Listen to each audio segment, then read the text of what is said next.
The letter arrived on a Tuesday in the spring of 1882, and Helen Covington read it 3 times before she believed a single word of it.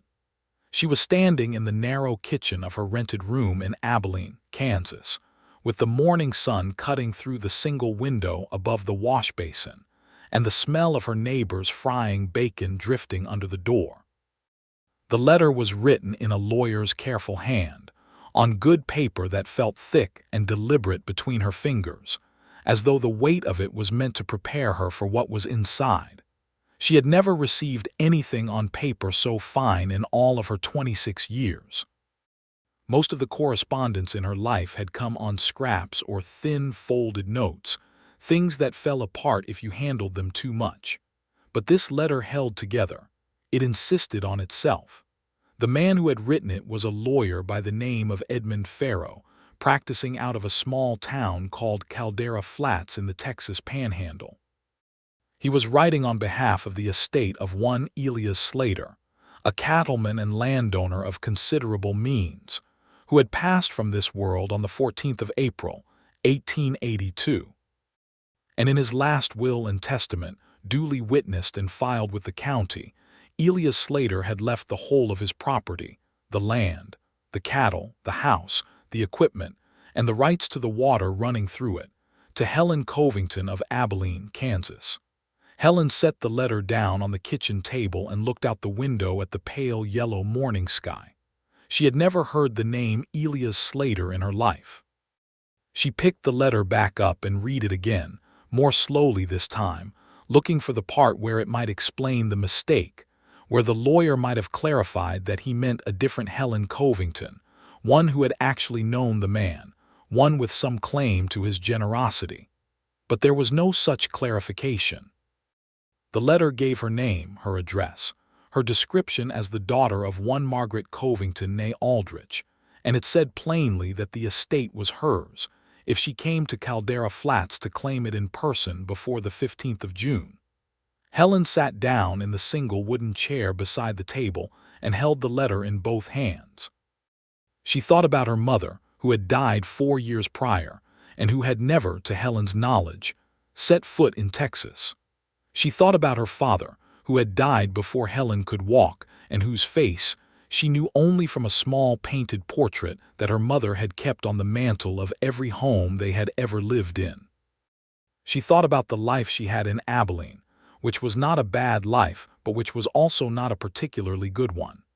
She worked as a seamstress, taking in mending and alterations and the occasional dress commission, and she made enough to keep her room and feed herself and put a little aside each month into a tin she kept under the floorboards. It was a quiet, careful life, a life built around not wanting too much. A cattle ranch in the Texas Panhandle was very much too much. But she folded the letter, tucked it into the pocket of her apron, and began to think seriously about how she would get there. The journey from Abilene to Caldera Flats took 4 days by a combination of rail and stagecoach, and Helen spent most of it watching the landscape change outside the windows with a feeling she could not quite name. She had packed her 2 best dresses, her sewing kit, the small portrait of her father, and enough dried provisions to last the coach ride south. She had also packed a stubbornness that she had been carrying her whole life, the particular stubbornness of a woman who has learned that the world does not hand you anything without a fight, and who has decided that this is perfectly fine as long as you are willing to fight. She arrived in Caldera Flats on a Thursday morning in late April, stepping off the stage onto a street that was wide and dusty, and lined with the kinds of buildings that looked like they were still deciding whether to stay. There was a dry goods store, a livery, a saloon with a sun-bleached sign, a barber shop, a small church at the far end, and a building with a painted window that said Edmund Farrow, attorney at law. Helen picked up her bag and walked toward the lawyer's office. Edmund Farrow was a small, tidy man in his 50s with wire-rimmed spectacles and ink-stained fingers. He welcomed her with a kind of careful formality that told her he had been expecting some level of difficulty from this situation, and was relieved to find her looking composed. He offered her a chair and poured her a glass of water from a ceramic pitcher on his desk. Miss Covington, he said, settling into his own chair and folding his hands on the desk. I'm glad you came. I wasn't certain you would. I almost didn't, she said honestly. I read the letter 4 times before I decided to believe it. Pharaoh nodded. That's a reasonable response. Can you tell me why? She asked. Why Elias Slater left his property to me? I never met the man. Pharaoh removed his spectacles, cleaned them with a cloth from his vest pocket, and replaced them with the careful deliberateness of a man choosing his words. Mr. Slater did not give me a full explanation, he said.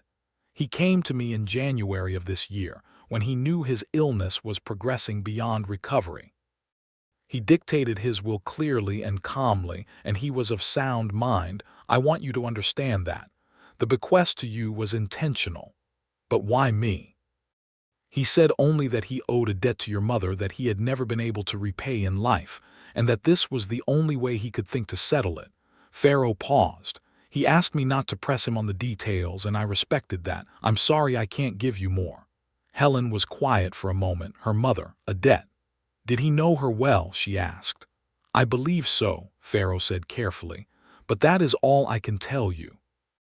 Helen looked down at her hands in her lap and thought about her mother, the quiet strength of her, the way she had always moved through hardship without complaint, the small things she had never explained. There had been a year, when Helen was about 9 years old, when her mother had received a sum of money from somewhere unnamed, and had used it to move them from a drafty boarding house into a proper rented home. Helen had never known where the money came from. Her mother had only said that an old kindness had been repaid. She wondered now if Elias Slater had sent that money. She wondered what kindness her mother had done for a cattle rancher in the Texas Panhandle, and why it had taken him until his dying breath to repay it in full. There is one other matter, Pharaoh said, and his tone shifted in a way that told her this was the part he had been working up to. Mr. Slater had a son. Harvey Slater, age 31. Harvey has been running the ranch for the past 2 years while his father's health was declining. He is currently residing on the property. Helen looked up. Does he know about the will? I informed him by letter, yes. Pharaoh cleared his throat. He has been made aware that the property passes to you and not to him. Helen sat with this information for a long, careful moment. And how did he take that news? Pharaoh chose his words with the precision of a man who did not wish to alarm her but also did not wish to deceive her. He was not pleased, he said. But he is not a violent man, Miss Covington. He is a good man, in my estimation, though a proud one. He has poured considerable effort into that land. It will not be a comfortable meeting, but I do not believe you are in any danger.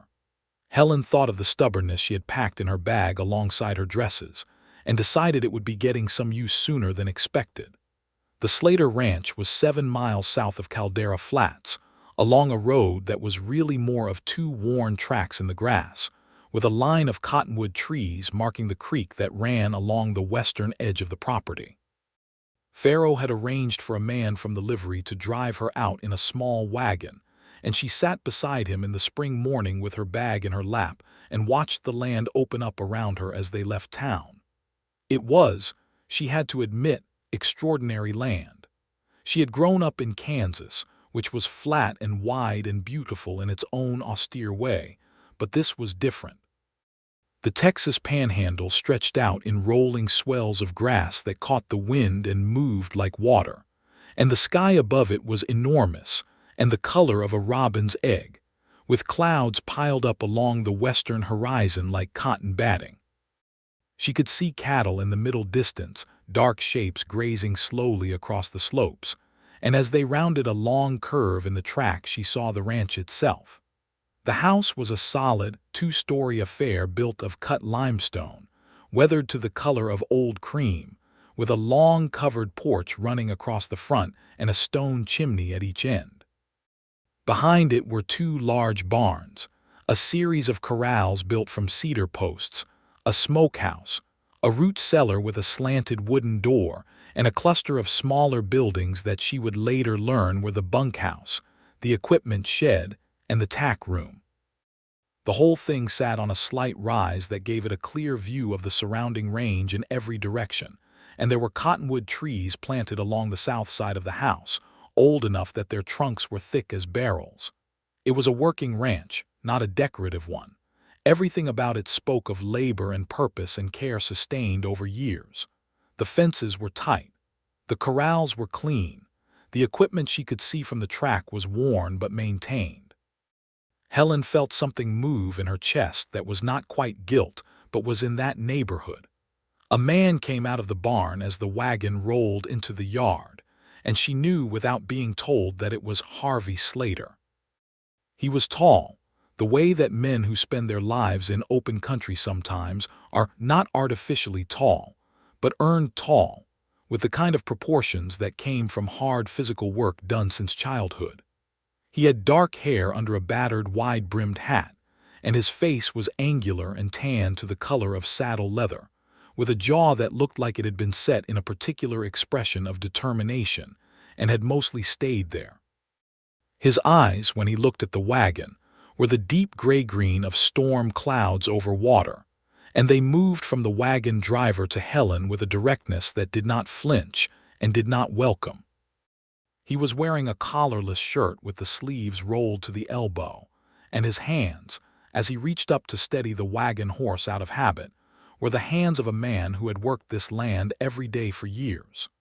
Helen noticed all of this with the attention she had always paid to detail, the attention that made her good at her work, good at reading the shape of things before they were spoken. What she read from Harvey Slater was grief and anger in careful proportion, held together by a discipline that was clearly second nature to him. She stepped down from the wagon before the driver could offer to help her, which seemed to surprise Harvey slightly. "Mr. Slater," she said, and her voice was steady. "I'm Helen Covington." He looked at her for a long moment that contained about 7 different kinds of silence. "I know who you are," he said. His voice was low and even with the texture of gravel under slow water. "I got Pharaoh's letter. Then you know why I'm here." "I know what the letter said," he replied, and he turned and walked toward the house. He stopped at the foot of the porch steps without turning around. "You can come inside. I'll have coffee put on." It was not a warm welcome, but it was not a refusal either. Helen picked up her bag and followed him. The inside of the house was dim and cool, with plank floors and whitewashed walls and furniture that was solid and plain and had been well used. There were a few things on the walls, a framed map of the property, a pair of mounted longhorn horns, a small oil painting of a landscape that Helen suspected was this very land rendered in someone's memory of it. The parlor was clean but not fussy, a working man's house rather than a showpiece.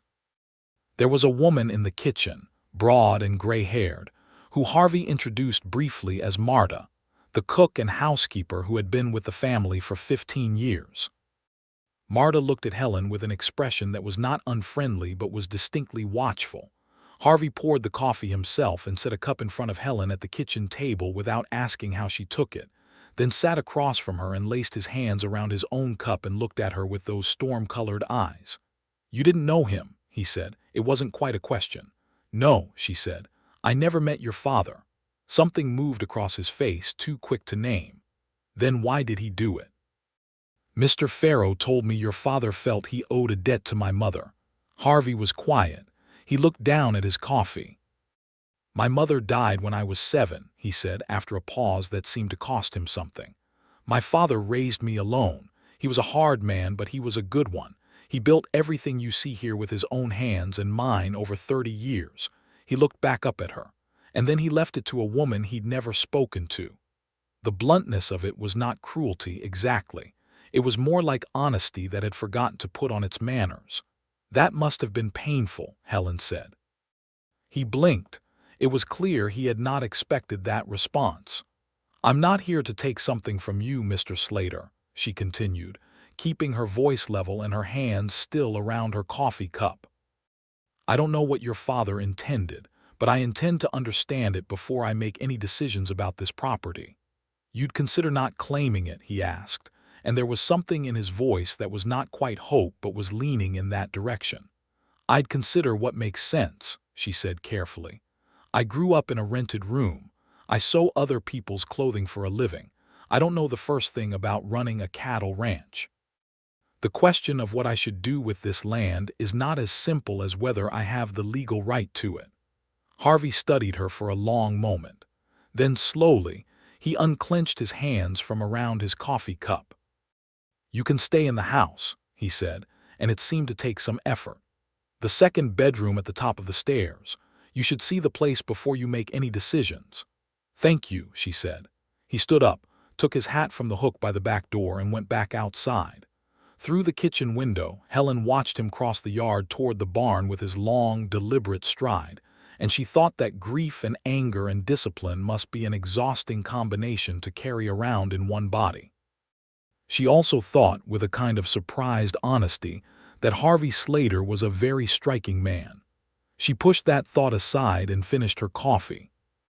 In the days that followed, Helen learned the ranch the way she had always learned things, carefully, attentively, and with her hands. Marta was her first and best teacher, a woman who had known this land and this family for so long that she had become a kind of living record of both, and who decided after the first morning that Helen was worth talking to. Marta told her that Elias Slater had been a quiet man who kept his own counsel and his own grief, that he had loved his son fiercely and worked him hard and praised him rarely, the way that generation of men often did. She told Helen that Harvey had grown up knowing every inch of this land, that he had never left the Texas Panhandle for longer than a cattle drive demanded, that he had no wife and had never seemed to pursue one with any particular urgency, though the women in town had certainly not lacked for interest in him. She told Helen, more quietly, that Harvey had not cried at his father's funeral, that he had stood at the graveside with that jaw set in its determined way, and had simply received the condolences of their neighbors with the same controlled dignity with which he did everything, and that she had heard him, 2 nights later, standing alone in the barn at midnight talking to his father's favorite horse, and that was the only sign she had seen that he was broken. Helen listened to all of this and felt the edges of the picture her mother might have fit into somewhere, and she began to ask careful questions about Elias Slater's past. It was on the 3rd day that she found the box. She had been looking through the small room off the parlor that had served as Elias Slater's study, not rummaging but simply acquainting herself with the house, when she found a cedar box on the bottom shelf of the bookcase behind a row of ledgers. It was not locked, and when she opened it she found letters, a bundle of them, tied with kitchen twine, written on the kind of thin paper that people used when they were writing across a great distance and didn't want to pay for weight. The handwriting on the topmost letter was her mother's. Helen sat down on the floor of the study with the box in her lap and read every letter in the bundle. Her mother, Margaret Covington, had met Elias Slater in 1857 in the town of Fort Worth, before he had come north to establish his ranch in the Panhandle. At that time, her mother had been a young woman of 20, working in a boarding house, and Elias had been a young man of 23 trying to make his way west with very little money and a great deal of ambition. The letters told the story of a friendship that had deepened into something more, or at least into something that might have been more if circumstances had not intervened. Her mother had been engaged briefly to another man, Helen's father, Thomas Covington, who was everything Elias was not: settled, steady, already established. The choice her mother had made was clear in the letters, and it was clear too that she had made it with full understanding of what she was choosing. She had loved Elias in a young, bright, complicated way, but she had chosen Thomas because he was real and present, and because she had believed, in the way of young women in 1857, that the kind of love that came with steadiness was the kind that lasted. Thomas Covington had died 18 months after the wedding, leaving her mother pregnant and alone. The letters from Elias after that were full of a helpless, distant grief. He had written from the Panhandle, where he had gone to build his ranch and his life, and he had offered money and help that her mother had mostly refused, because accepting it would have meant something that she was not ready for. But in 1868, the year Helen was 9, the year they had moved to the better house, her mother had written to say that things were very difficult, and Elias had sent money without hesitation or condition. They had written to each other, it seemed, until her mother's health had begun to fail in 1876, and then the letters on her mother's side had stopped. The last letter in the bundle was from Elias, dated 1877, addressed to Helen's mother, asking after her health and saying that he was sorry he could not come, that his wife Harvey's mother had already been dead these 10 years and that he had a son to raise and a ranch to run, and that he hoped she knew he would have come if he could. Helen sat with those letters for a long time. She understood now. Her mother had been a kind of lodestone for Harvey Slater, a direction he had set himself against without ever quite reaching. And the ranch, this land, this life he had been built in the shadow of that grief. And at the end he had wanted to give it to the daughter of the woman he had loved, because he had nothing else left that was worth giving. She was still sitting on the floor of the study, with the letters in her lap and the afternoon light moving across the floor when Harvey appeared in the doorway. He stopped when he saw her, and his expression went through several changes in rapid succession. "What are those?" he asked, and his voice was very carefully controlled. "Letters," she said, "from my mother to your father." And from him to her. She looked up at him. "I think I understand why he left the ranch to me." Harvey stepped into the room and sat down in the leather chair behind the desk, and Helen stood and brought the letters to him and set the whole bundle in his hands. She stood back and let him read them in his own time. She watched him move through the same sequence of realizations that she had moved through, and she saw the grief and anger rearrange themselves into something more complicated and, eventually, more quiet. When he finished, he set the letters down on the desk with great care, as though they were something fragile. "He never said a word to me," Harvey said. His voice was rough at the edges. "Not once." "I don't think he knew how," Helen said gently. Harvey looked at the far wall for a long time. "So all of this," he said slowly, gesturing toward the window and the land beyond it, "was built for someone who wasn't here." "I think it was built for you," Helen said. "I think you were his real life, but she was the part of his heart he couldn't settle." Harvey looked at her, and something in his expression shifted, not cracked exactly, but opened, the way a door opens when the latch finally gives after long resistance. "You're a perceptive woman, Miss Covington," he said quietly. "I'm a woman who sews for a living," she said. "You learn to read the shape of things." He almost smiled. It was the smallest possible beginning of a smile, barely a flicker at the corner of his mouth, but it was there, and Helen thought that it changed his whole face. The following week settled into a rhythm that Helen had not anticipated. She had expected, given the circumstances, a kind of cold standoff, a waiting period filled with legal formalities and careful silences. What she found instead was a working life. Harvey did not stop managing the ranch simply because she was there, and Helen did not spend her days sitting in the parlor embroidering while she waited to decide her future. She was not built for inactivity, and the ranch, she found, was endlessly interesting, not because it was dramatic or glamorous, but because it was a living system, a complex interaction of land and animal and labor and weather, and understanding it required the same attention to detail that her sewing work required. She asked Harvey questions. At first he answered them briefly, with the economy of a man not used to being questioned.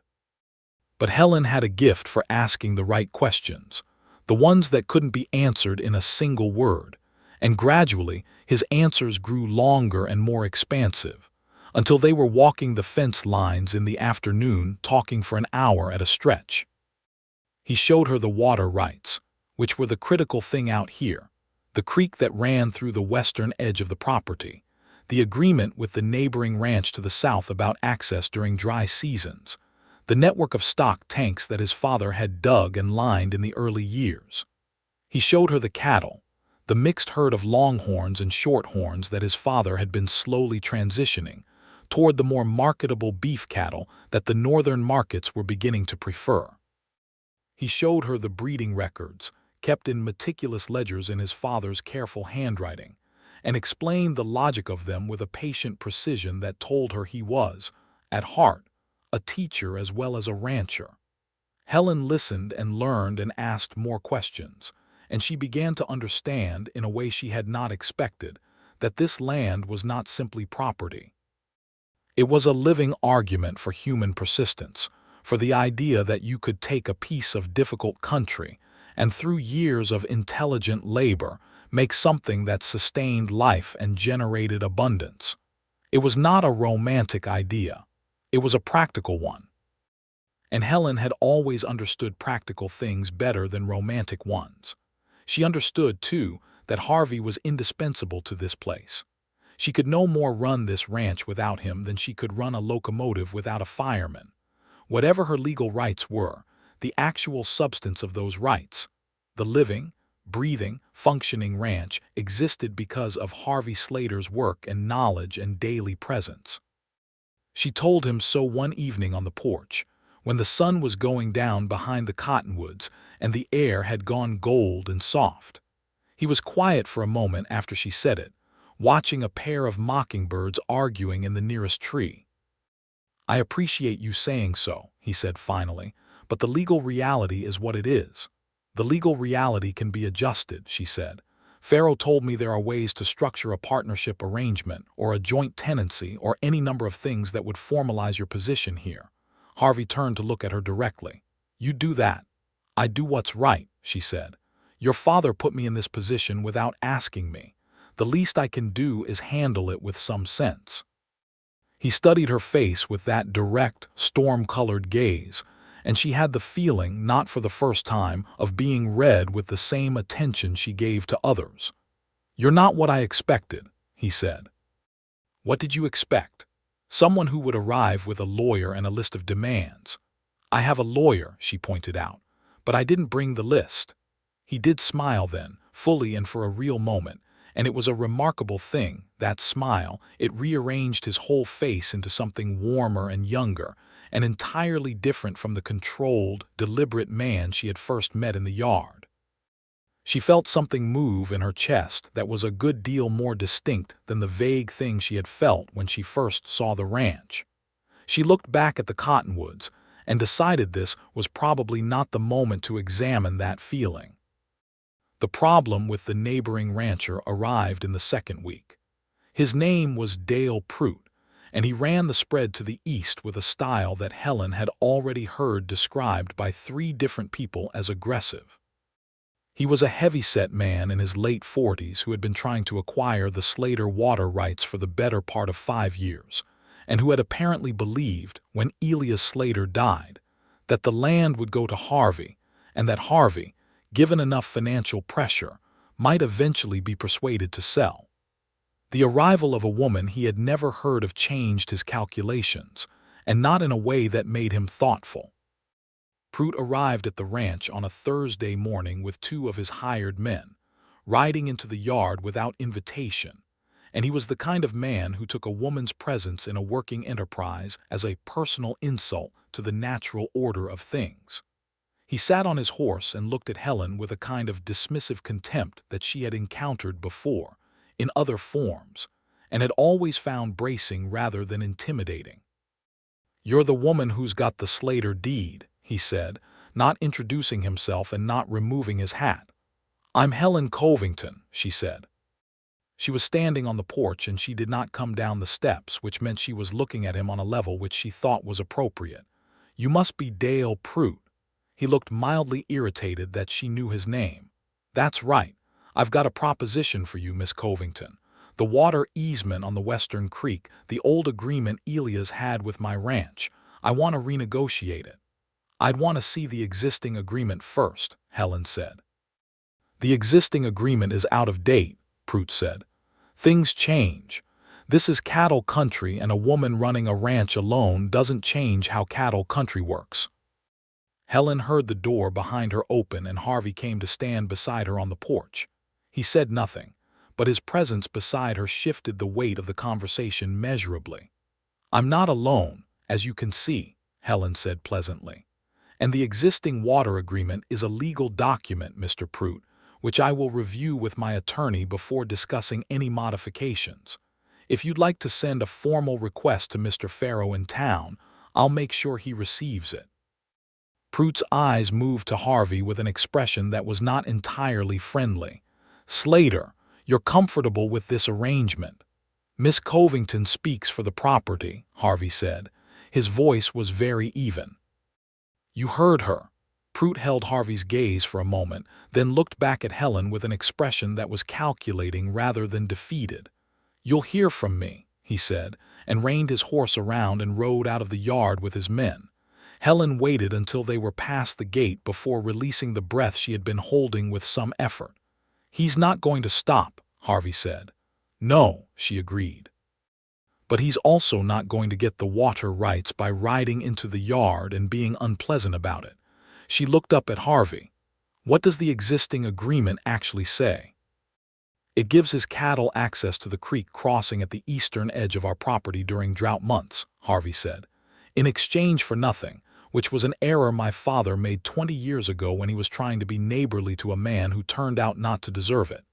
Can it be renegotiated legitimately?" "Farrow says it can. He's been after my father to do it for years." Harvey paused. "Prout wants more access than the agreement gives him. He's been pushing his cattle across the line for 2 seasons now, grazing them on our grass without permission." "Then that's a trespass matter," Helen said. "We should document it." Harvey looked at her with an expression that was somewhere between surprised and, she thought, pleased. "Yes," he said, "we should." "We" had begun to appear in their conversations with some regularity. Helen noticed it, and she suspected Harvey did too, though neither of them remarked on it. On a Saturday afternoon in early May, one of the ranch hands, a young man named Clem who couldn't have been more than 20, and who treated Helen with a sort of respectful bewilderment, as though she were an interesting weather phenomenon, brought news that one of the mares had foaled in the night, and the foal was not nursing well. Harvey went to the barn immediately, and Helen went with him because she had been watching and learning everything she could, and this was another thing to learn. The foal was a bay, thin-legged and perfect, lying in the straw with its dark eyes blinking at the morning. The mare was not rejecting the foal but was restless and uncertain, moving away when the foal tried to nurse, which was a problem because the foal needed the first milk, the colostrum, or it would not survive. Harvey worked with quiet, methodical patience, steadying the mare with his voice and his hands, making the small adjustments of pressure and position that encouraged her to allow the foal to feed. Helen watched him and thought that this was the clearest picture she had seen yet of who he was. The patience was not put on. It was native. It was the same quality that ran through everything he did on this ranch. The understanding that living things required time and gentleness and could not be forced into outcomes without damage. When the foal finally nursed successfully, Harvey straightened up, and his face in the morning light through the barn door was something Helen would remember for a long time: relief and satisfaction, and something that was very close to joy, the uncomplicated joy of a man who has done something difficult and done it right. "There," he said quietly, to the foal rather than to Helen, and he rested his hand briefly on the foal's flank before stepping back. Helen became aware, in that moment, that she was watching him with considerably more warmth than the situation strictly required. She looked deliberately at the foal and said something sensible about how well it was nursing, and asked a practical question about how long they would need to monitor it. And Harvey answered with equal practicality, and neither of them said anything about the fact that they were standing very close together in the warm, dusty quiet of the barn, with the spring morning coming through the door. But she thought about it later. She thought about it a considerable amount. The following Thursday, Helen rode with Harvey to Caldera Flats to meet with Edmund Farrow about the water rights situation and the question of formalizing Harvey's position on the ranch. The ride into town took about 2 hours on horseback at an easy pace, and it was the first time Helen had ridden with Harvey beyond the boundaries of the property. The country was beautiful in the late spring morning, the grass long and green from recent rain, the sky building great white towers of cloud to the west. They rode side by side, and Harvey pointed out landmarks: the dry creek bed that ran water in wet years, the old homestead site from a family that had come and gone before his father arrived, the distant shimmer that he said was the Caprock Escarpment on clear days like this one. He talked about the land with a love for it that he didn't disguise, the way people sometimes don't disguise the things that are deepest and most honest in them because they have never felt the need to. This was his home and his life's work and his father's monument, and his own inheritance of a kind that couldn't be put in a will, and he spoke of it without eloquence, but with a feeling that was entirely persuasive. Helen listened and thought about what it would mean to be rooted in a place the way Harvey was rooted here, to have a piece of ground that was yours not just legally but essentially in the bones. She had never had that. She had always been a woman of rented rooms and borrowed spaces, making do and moving on. The idea of it, of belonging somewhere, of a place knowing you back, moved through her like water finding its level. "Do you ever think about leaving?" she asked. "No," he said, without hesitation, and then glanced at her. "Do you ever think about staying?" The question arrived so simply, so directly, that she didn't have a prepared answer. "I've been thinking about it," she said honestly. He didn't pursue it. He just nodded and looked forward along the road, but she could see the line of his jaw and the way his hands had stilled slightly on the reins, and she thought that the question had cost him something to ask, that it had not been idle. They reached town and spent 2 hours with Pharaoh, who laid out the legal options with characteristic precision. The most practical solution, Pharaoh explained, was a partnership arrangement that recognized Helen's ownership and Harvey's operational authority equally. A legal structure that would protect both of them from the kind of ambiguity that invited trouble from people like Dale Prout. It was a practical document for a practical situation, and Helen agreed to it and Harvey agreed to it. And when they signed their names beside each other at the bottom of the draft agreement, Pharaoh looked at them both over his spectacles with an expression that was professionally neutral and personally quite satisfied. On the way back from town, they stopped at the creek crossing to water the horses. Helen dismounted and let her horse drink, and she walked out along the creek bank a little way while Harvey hung back by the horses. The water was running clear over a bed of flat limestone, reflecting the afternoon sky, and there were a pair of cottonwood trees on the bank with their roots in the water and their upper branches moving in the warm wind. She heard him come up behind her. "Miss Covington," he said, and his voice had a quality she hadn't heard in it before, quieter, more careful. "Helen." She turned around. He was standing perhaps 6 feet away, hat in his hand, and the afternoon light was doing something generous to his face, warming the angles of it. "I want to apologize," he said, "for how I was when you arrived. I was not," he paused, finding the words with the same care he used for everything. "I was not my best self." "You were a man who just lost his father and been told his home had been given away," she said. "I think your response was fairly measured given the circumstances. You don't need to be generous about it." "I'm not being generous," she said. "I'm being accurate." He looked at her with those steady gray-green eyes, and the distance between them felt like a living thing, like the air was aware of it. "I'm glad you came," he said. "I didn't think I would be, but I am." Helen felt the warmth of that move through her with a completeness that was new and slightly alarming. She was not a woman who had spent much time thinking about love. She had thought about survival, about work, about independence, about the future as a series of practical problems to be solved. She had liked men before, had even had something that might be called a courtship once, years ago, with a merchant's clerk in Abilene who had eventually decided she was too practical and not sufficiently decorative for his purposes. She had not been heartbroken by this conclusion. She had been mildly annoyed and then moved on. What she felt standing by this creek with Harvey Slater was different in kind from anything she had felt before. It had the quality of something being settled rather than something being begun, as though this moment were a natural consequence of something that had been moving toward it for a long time. "I'm glad I came too," she said. He smiled then, and it was the full version of the smile, the one that changed his face, and he reached out and tucked a loose strand of her hair back from where the wind had blown it across her cheek, a gesture so light it barely registered, except that it registered entirely. And then he stepped back and looked at the creek as though reviewing the water level for professional reasons. "We should get back," he said. "Clem mentioned the east fence needed checking before sundown." "Yes," she agreed, and they walked back to the horses together and rode home in the long gold light of the afternoon, with the comfortable, charged silence of two people who have arrived somewhere new without quite deciding to go there. The trouble with Prout escalated in late May. It came in the form of a morning when Clem rode in fast from the east pasture with news that a section of fence had been cut and approximately 40 head of Prout's cattle had come through onto Slater land overnight and spent the night eating grass that was not theirs. Harvey went immediately, and Helen went with him over his mild protest, which she ignored.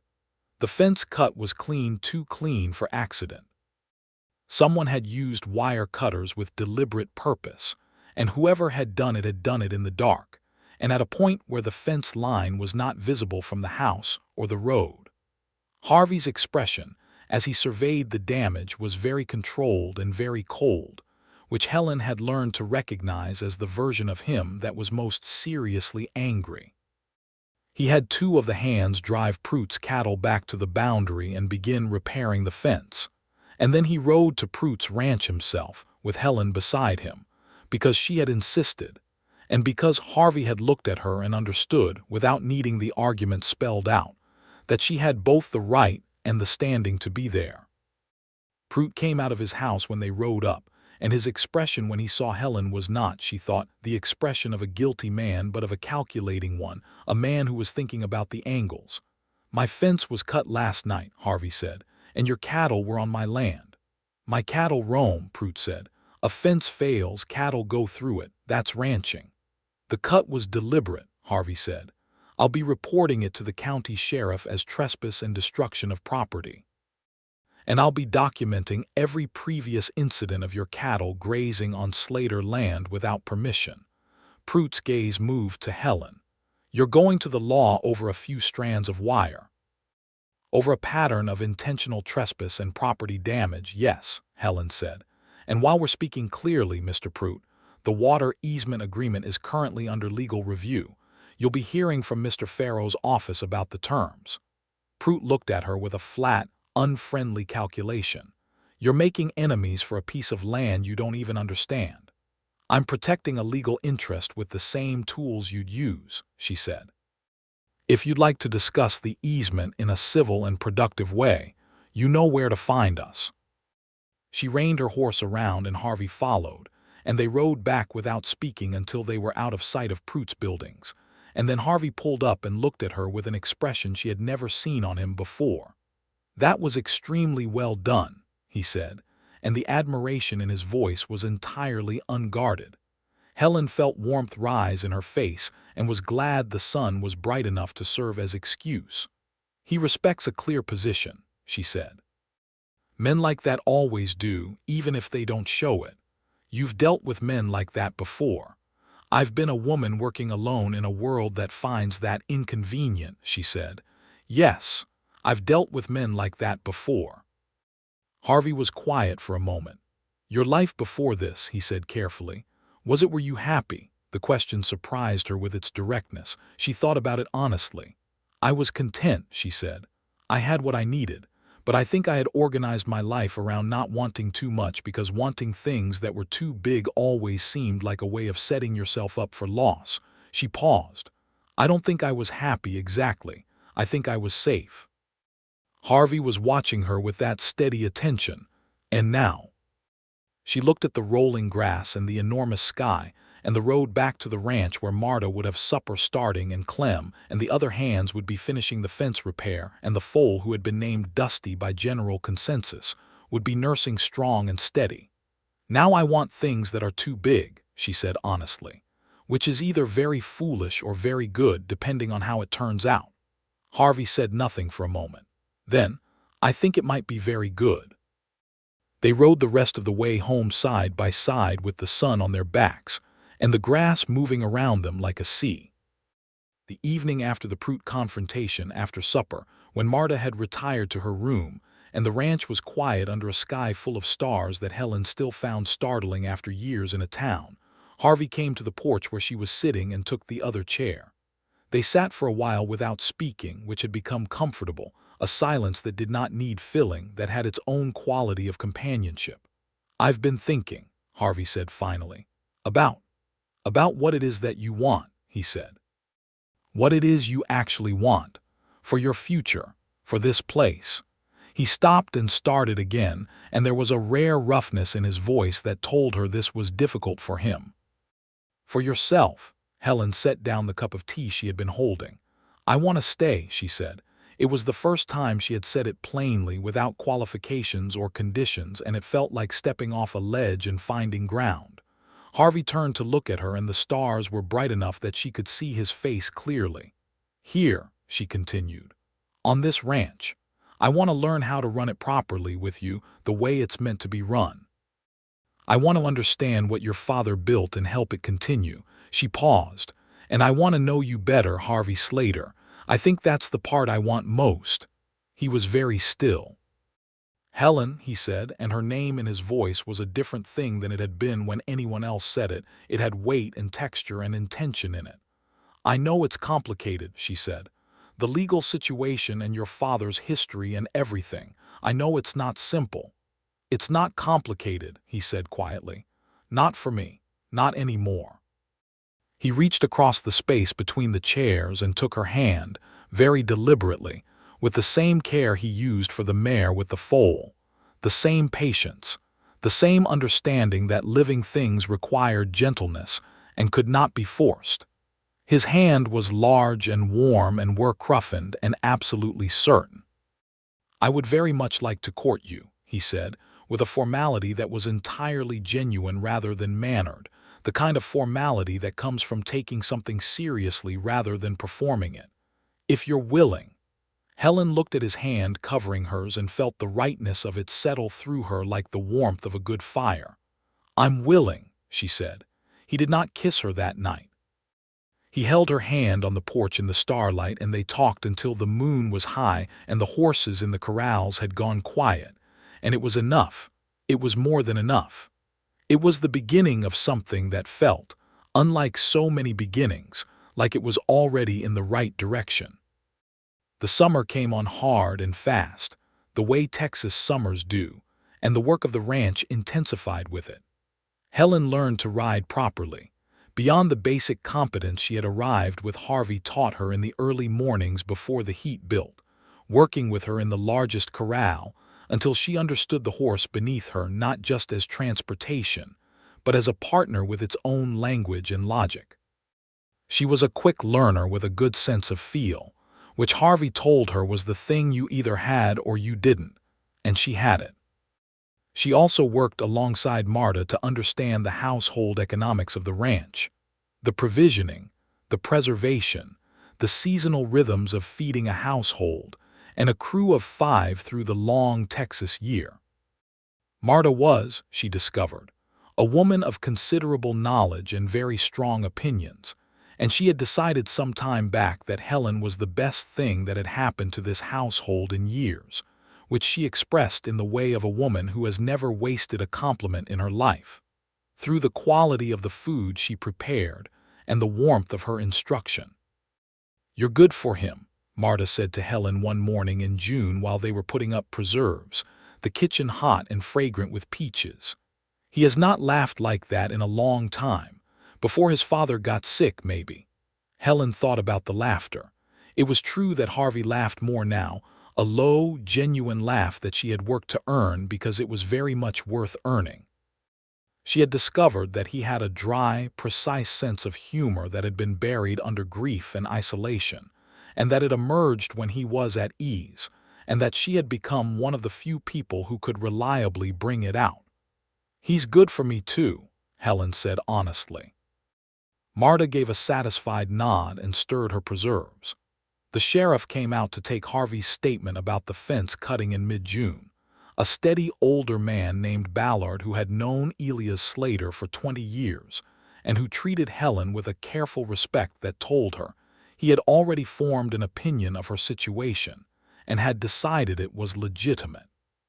He took the documentation that Helen and Harvey had prepared together, a written record of every observed trespass, with dates and descriptions and the names of the hands who had witnessed each one, and he looked at it with raised eyebrows.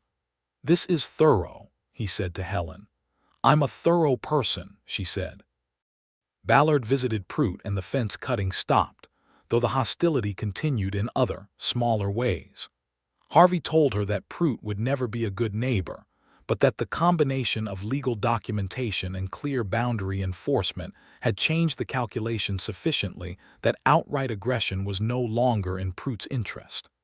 It was a managed problem rather than a solved one, which Harvey said was the best you could hope for with some situations, and Helen agreed.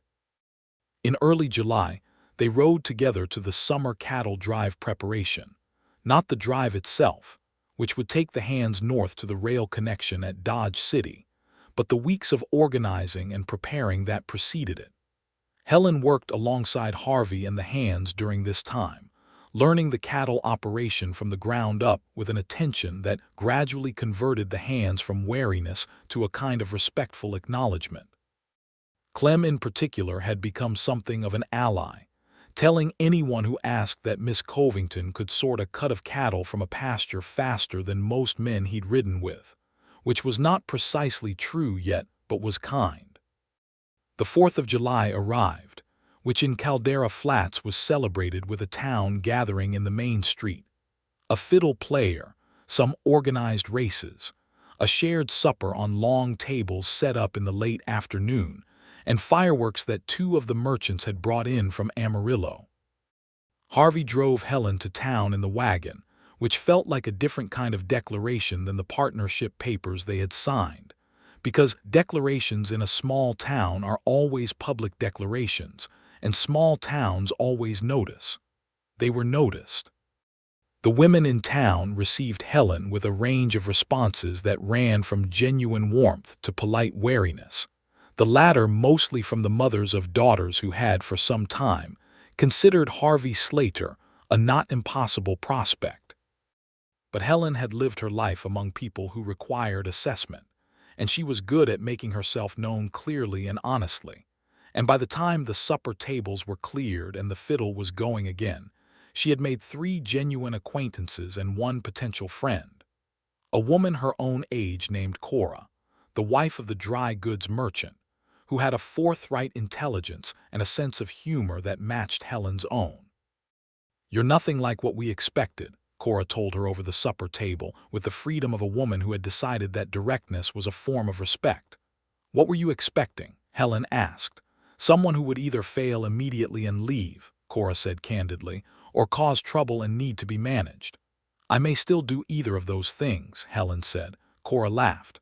"I very much doubt it. Harvey Slater has not looked away from you for more than 2 minutes at a stretch all evening."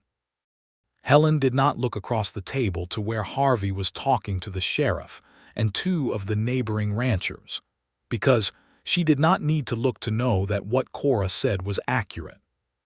"He's attentive," she said. "He's in love with you," Cora said comfortably. "Everyone can see it. The only question is how long before one of you says so out loud." Helen thought about this on the drive home, with the fireworks long finished and the stars very bright and the horses walking easy on the familiar road. Harvey was beside her on the wagon seat, and the comfortable warmth of his shoulder against hers in the night air was its own kind of conversation. "Harvey," she said. "Cora told me something tonight." "Cora tells everyone things," he said, with the dry fondness of a man who has known someone for a long time. "What did she tell you?" Helen considered the exact right way to say this and then decided that the exact right way was the direct way. "She said you were in love with me," Helen said, "and that everyone could see it." A long pause. The horses walked on. The night was warm and full of insect sound. Cora is very frequently right about things, Harvey said, and his voice was low and careful. Is she right about this? Another pause, but shorter. Yes, he said. Simple and final and sure, the way Harvey said everything that mattered. Helen felt the warmth of it spread through her like sunlight, and she said, "Good." And then she said, "Because I love you too, and I was beginning to think we might spend the entire year establishing this at the pace of glacial ice." Harvey made a sound that was entirely a laugh, surprised and genuine and free, and he reached out and took her hand the same way he had the first time, deliberate and certain, and they drove the rest of the way home in the kind of happiness that doesn't need noise. He kissed her for the first time at the gate of the ranch, when he helped her down from the wagon, and the gate post was there, and the horses needed to go in but could wait for one moment. And the kiss was like Harvey himself, careful and sure, and unexpectedly warm, carrying everything that he had been thinking for weeks in a way that words could only approximate.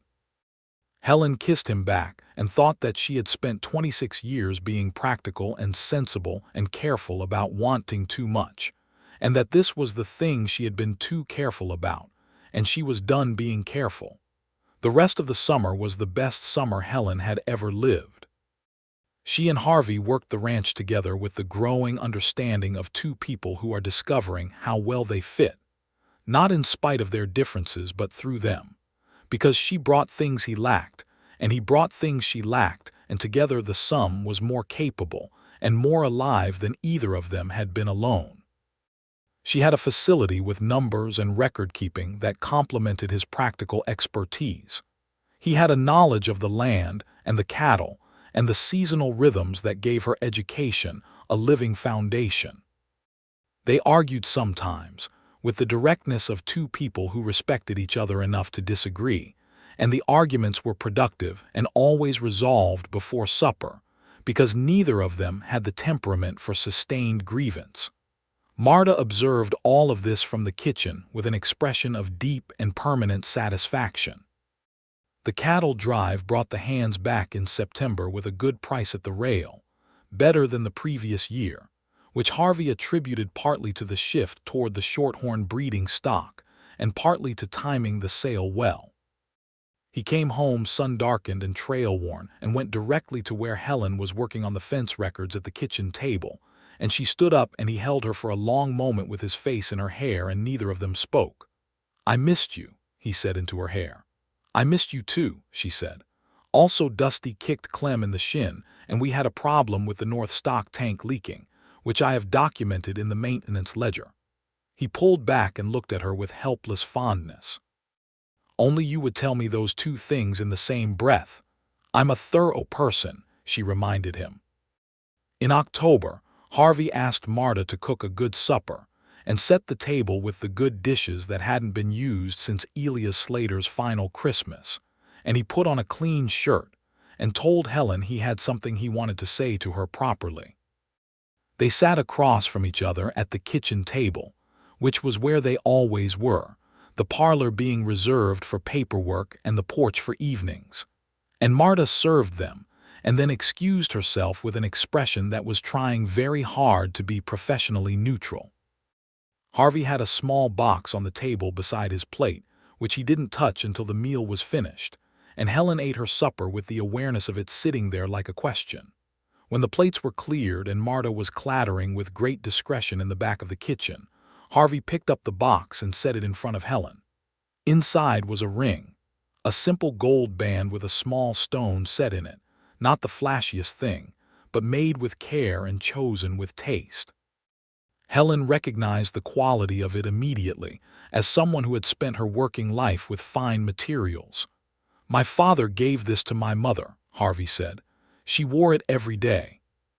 He kept it after she died, and when he was dying he told me where to find it and said," he paused, and his voice had the roughness in it that meant he was keeping himself even. "He said, when you find the woman worth giving this to, you'll know." He looked at her steadily. "I know." Helen looked at the ring in the box and thought about all the roads that had led here. Her mother's love for a young man going west, a debt carried across 30 years, a letter on good paper, 4 days on a stage and a rail, a man standing in a yard with grief and anger held in careful proportion.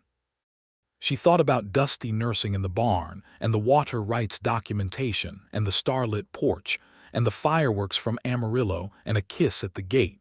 She thought about belonging somewhere, about a place knowing you back. "Harvey," she said, and her voice was steady even though something in her chest was very full. "I will very gladly marry you." He reached across the table and took the ring from the box and slid it onto her finger with the same care he gave to everything that mattered, and it fit, which she took as a sign from a universe that had apparently been arranging things for longer than she knew. They were married in November, at the small church in Caldera Flats, on a clear cold morning when the sky was the color of a pale blue stone, and the cottonwoods had gone gold and were shedding their leaves in the wind. Cora stood up with Helen, fussing pleasantly about the pin in Helen's dress, and telling her she looked beautiful, which was true. Helen wore a dress she had made herself from good green wool, simple and well cut, with her hair done up in a small spray of late autumn wildflowers from the creek bank that Harvey had picked that morning, and presented to her with the self-conscious solemnity of a man unused to romantic gestures who was making a genuine effort. The church was full. The whole town came, as whole towns do in places where community is not optional, and there were people Helen had met only twice, and people Harvey had known his whole life, and they all came to witness this particular joining of two people who had found each other by way of a dead man's debt and a good lawyer's letter, and a piece of extraordinary land. Sheriff Ballard stood in the front row with his hat in his hands, and Marta sat beside Cora's husband and wept in a contained but thorough way, and Clem stood with the other ranch hands in the back and looked proud in the way of young men who have decided to be proud of something they had no part in. The minister was a young man named Hollis who had been in Caldera Flats for 3 years and who had a way with ceremony that was neither overlong nor too brief. He spoke about the nature of partnership and the courage of choosing, and when he got to the vows Helen thought she heard her voice shake on the word love, but Harvey's hand was steady holding hers and that steadied everything. "I do," she said. "I do," he said, and looked at her as though she were the whole landscape. They drove home after the celebration, which involved the fiddle player from the 4th of July, a great deal of food, and dancing that lasted until the stars came out, in the wagon with Marta riding behind them and the cottonwoods ghostly in the moonlight, and the ranch coming into view on its low rise against the night sky, the limestone house solid and certain and lit from inside. Helen had come home to a place she had never been before, and the feeling of it was exactly as right as she had thought it would be. The winter was long and cold, the way winters in the Texas Panhandle can be, the northers coming down hard and fast, the temperature dropping in an hour from mild to dangerous, the cattle drifting against the fences in the gray days.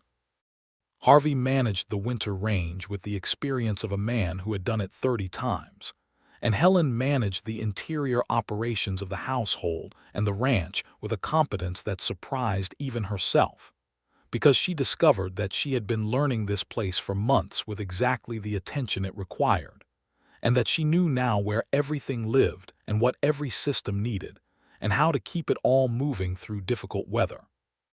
They spent the long evenings by the fire in the parlor, which had been transformed by degrees from a working room into a lived-in one, Helen's books alongside Harvey's ledgers, her sewing basket beside his mending pile, the oil lamp between them. They talked, the way people talk when they are genuinely curious about each other, about everything and nothing, and Helen discovered new parts of Harvey with each season, the way you discover new parts of a landscape as the light changes. He had been to school only until the age of 12, when his mother died and his father needed him on the ranch, but he had continued reading on his own with a seriousness that showed in the way he thought slowly, carefully, with the patience for complexity that physical work had given him. He liked history and geography and was quietly, solidly religious in a way that had never been on display but was evident in his ethics, in the way he treated the hands and the animals and the neighbors and the land itself. He had a talent for music that he had kept almost entirely private, which Helen discovered when she heard him one evening in the barn, of all places, playing a harmonica with an ease and feeling that startled her completely.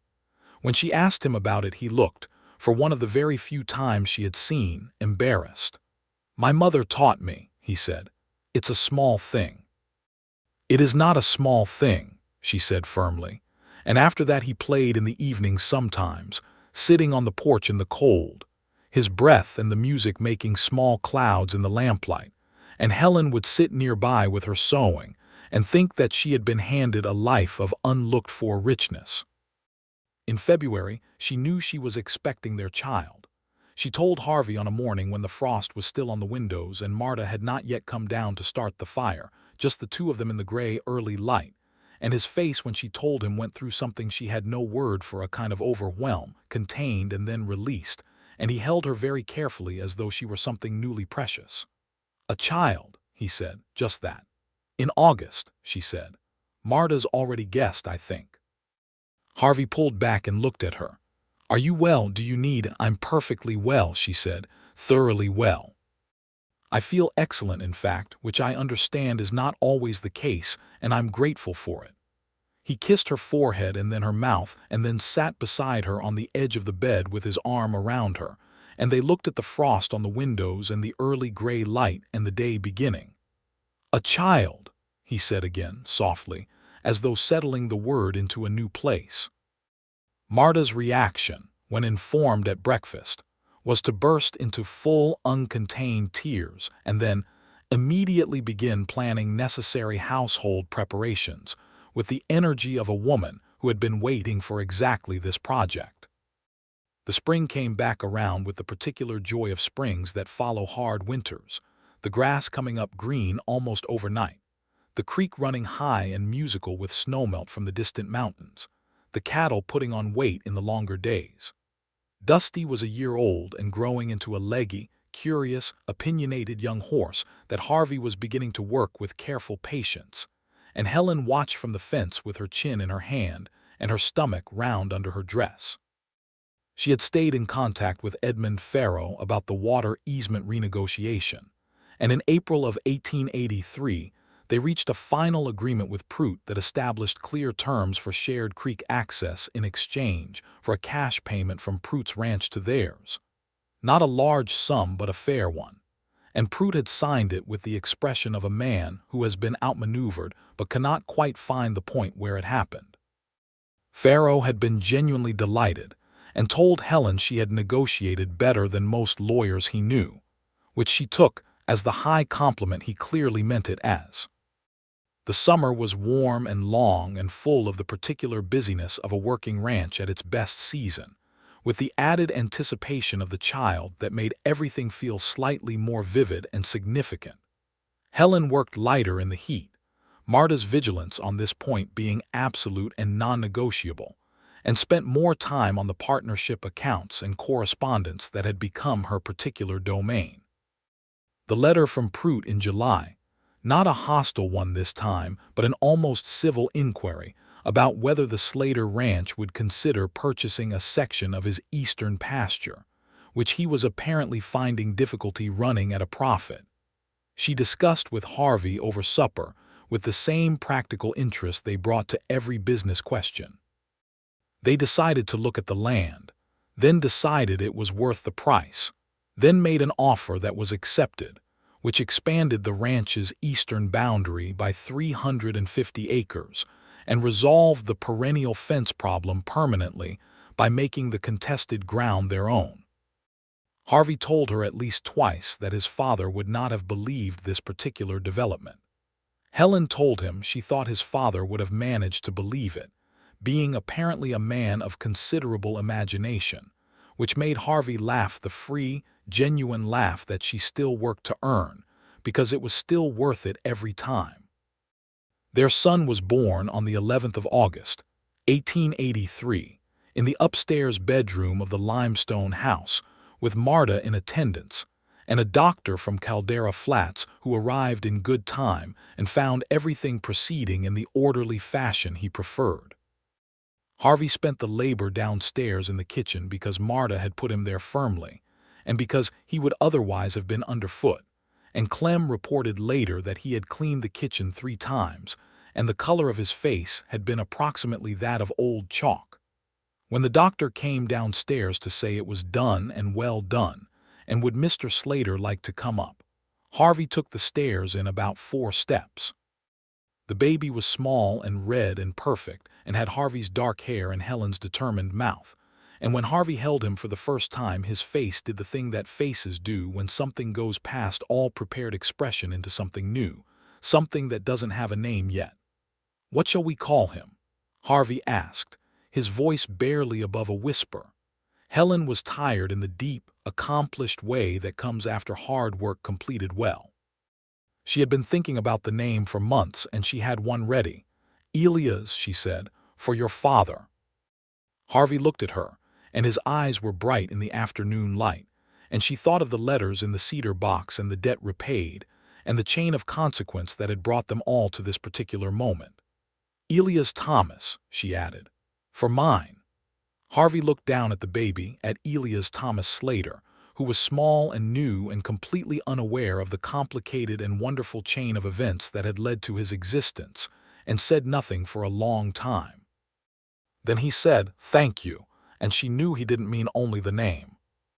The autumn of 1883 settled over the ranch with the particular gentleness of seasons that follow great events, as though the weather itself understood that what was needed now was steadiness and warmth, and the slow integration of new things.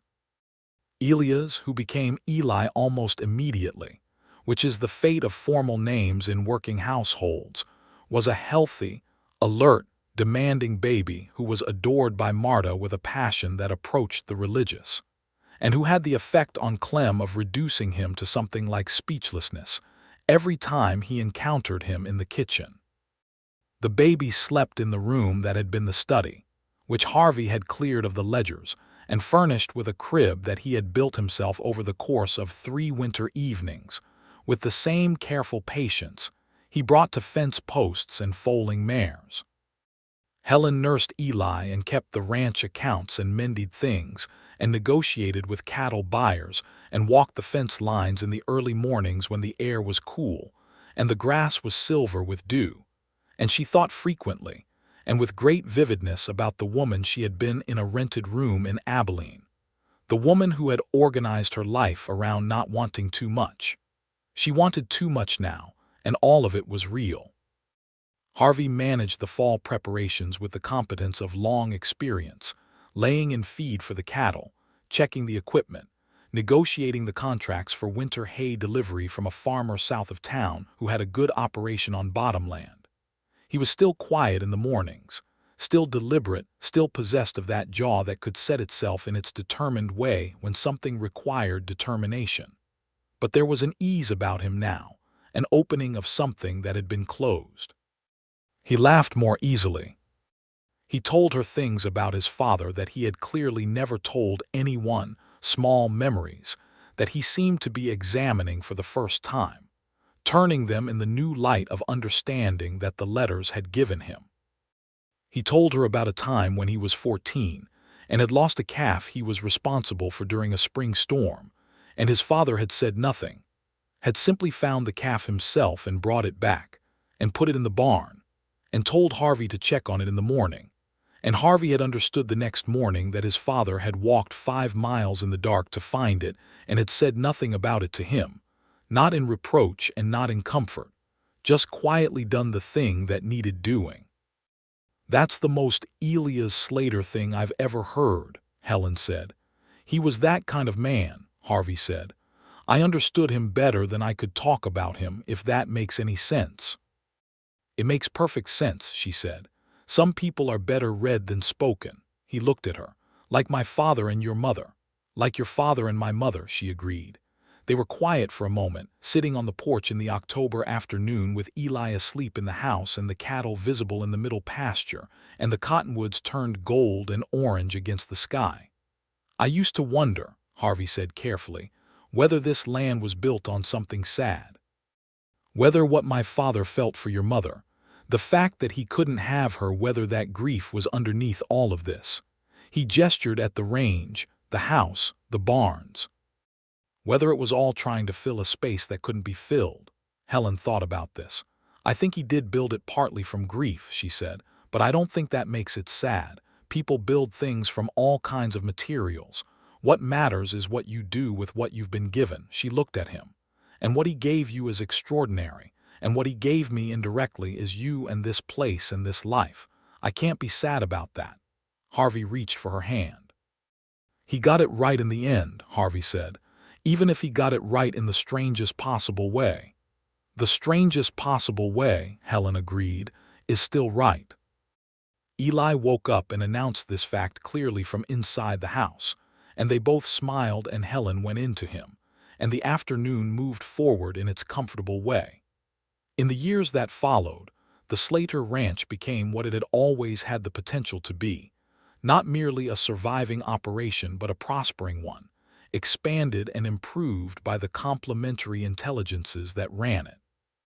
Harvey brought the land knowledge and the animal knowledge and the physical labor and the decades of accumulated practical skill. Helen brought the business acumen and the record-keeping and the negotiating and the systematic thinking that turned good practices into reliable ones. Together they made decisions that neither would have made alone, and they were better decisions. The additional pasture from Pruitt's eastern section, Pruitt himself had eventually sold up entirely and moved north, with no particular fanfare, was used to expand the shorthorn operation that Harvey had been developing.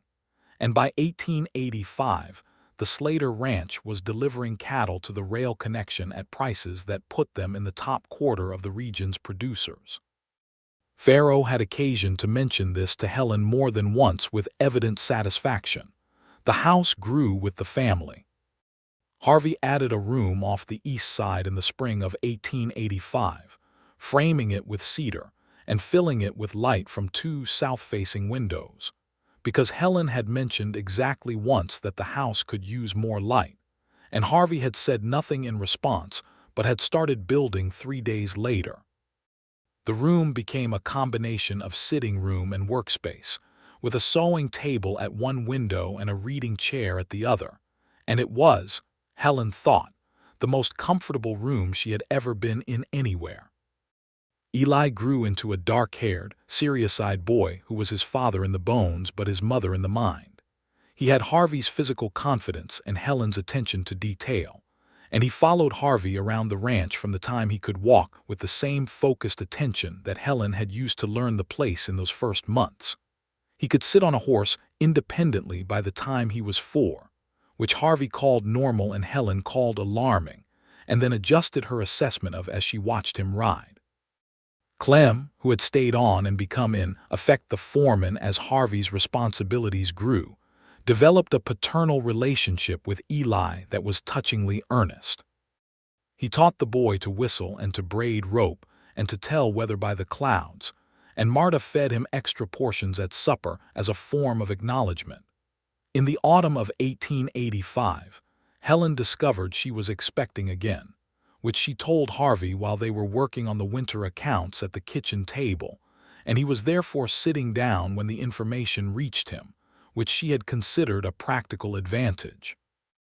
His reaction this time was less stunned and more immediately, unreservedly joyful, which she took as evidence of growth. "When?" he asked. "March," she said, "give or take." He reached across the account books and took her face in both hands and kissed her with a warmth that scattered the account figures comprehensively. And Marta, who had come in to refill the coffee and had the instinct of long experience, turned directly around and went back out. Their daughter was born on the 8th of March, 1886, into a world that was warming toward spring, with the first green in the grass and the cottonwoods putting out their small leaves and a mockingbird singing in the yard as though personally responsible for the proceedings. She was born with a full head of red hair that no one could account for and that Marta declared was proof of something meaningful, and a set of lungs that announced her arrival to everyone within a quarter mile. They named her Margaret, for Helen's mother. Harvey held Margaret with the ease of a man who had held a baby before, which he had, and looked at her with the same expression of overwhelming completeness that he had worn holding Eli, as though the world kept expanding past what he had believed was its limit. "Margaret," he said, trying the name. "Hello, Margaret." Margaret regarded him with the considering expression of a person who has just arrived and is reserving judgment. "She's already sizing you up," Helen said from the bed. "She has your eyes," Harvey said. "She has your mother's hair, apparently," Helen said, since the red was a mystery. "According to Marta." "Marta would know," Harvey said.